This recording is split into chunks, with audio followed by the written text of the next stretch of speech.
I illustrated work for the New York Times op-ed page and for the Washington Post and Basel Nation and Progressive and other places. And I guess my problem, and also what made me happy about it, was that I never thought it was for them. I thought it was for me. So even at a young age, I was very pissed off when they wanted something changed or they rejected it, because I thought, that's not yours, that's mine. But they thought otherwise. So sometimes it worked out decently where, you know, they accepted it the way it was. And I'd feel like they killed something of mine when they killed the piece, you know. And when it was bad, you know, it was really very public.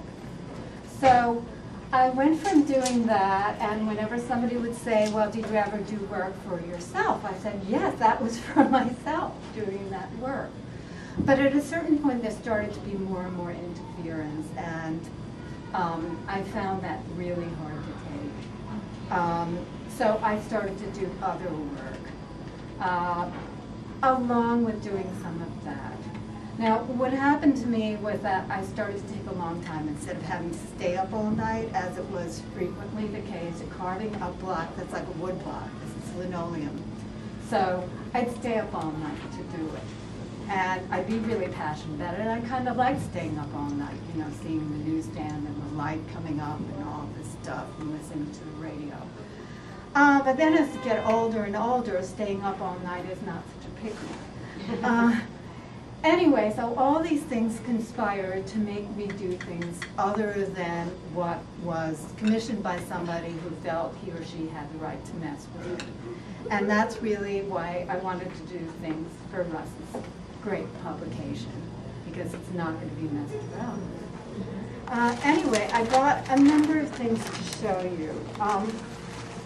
Since I did so many political things, and also, you know, I didn't sort of think of it as just political. I don't know why, you know, it probably required a really personal reaction to whatever piece it was. And since my work's a little aggressive, I got work on, a lot of work on wars and on death. And there was something really paradoxical about being asked to do things, so elated to get this job to do and solve the problem and come up with it, and then it was some terrible disaster that would have happened that made it take place anyway. So let's see what I've got here. Francis, who was this Logan's piece? Who was that? Oh, Was that a this particular is, political? yeah. I think it's such a powerful. Okay, these are from a book. Now, it's a limited edition book that I did about a year and a half ago on torture, based on what went on in Guantanamo and Bagram and Abu Ghraib. And it's called Cry Uncle. And so this is the size of the page, and the spread is double the size. So, and the type was done in letterpress. It's beautiful type to go with it. And this was the first one. I guess it reads something like, "Cry Uncle," they said in the Ministry of Love, where they had ways to make you talk, but I had nothing to tell. So, like Winston Smith, I thought that rat torture could be the first one, and the rat here is Mr. Cheney. I thought it was him. Yeah. Yeah, I wanted you to say that. Yeah. That was funny. And then there was a whole debate in the torture memos, all this stuff about what was allowable and what wasn't allowable. And they debated putting an insect in a coffin-like box with the prisoner and telling him it was a spider because they knew he had a fear of spiders. And then they decided not to do it. But anyway, this was spider torture. This one faces type like this: crawling, walling, mauling. I got really involved in reading a lot about the tortures, and there's actually a word now you might not know or know that's called walling, where they slam someone into a wall. It's a flexible wall, but they don't tell him that. And they don't want too much physical damage. They want emotional damage, so they protect the person's neck. But as far as the person's concerned, he's going to be slammed into a wall. And there was the dog torture also. There are 3 pages here because somebody was waterboarded. Well, there's actually 2 because I'm missing one from this bunch of things. And I didn't have a book to bring in because, you know, they've either been sold or out, and the person making the books has to make up the rest of the 15. But there were 83 scenes of waterboarding. Oh, thanks. It's probably okay. Thanks. But there was another one in between to make 83. So they're rearranged and put upside down and all that. So those are pictures of drowning. Thanks, Bruce. Now, here's a whole list of what they did. Okay, and this is what they really did incredibly.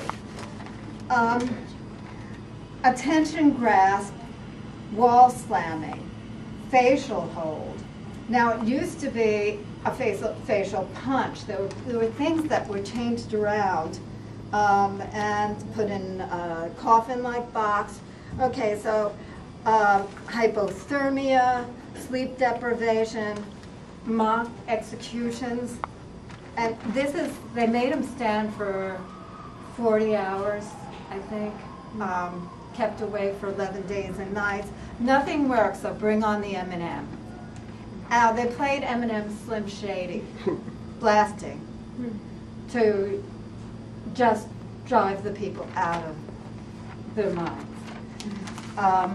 And this one says, I still think he's hiding something over there when he's dead. And that's one of what they really did. They put underwear on, women's underwear on a prisoner's head. Okay, now this is a 3-part thing.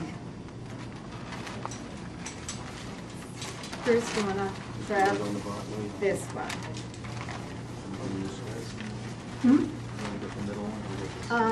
Let's see. Is it like that? Is that correct?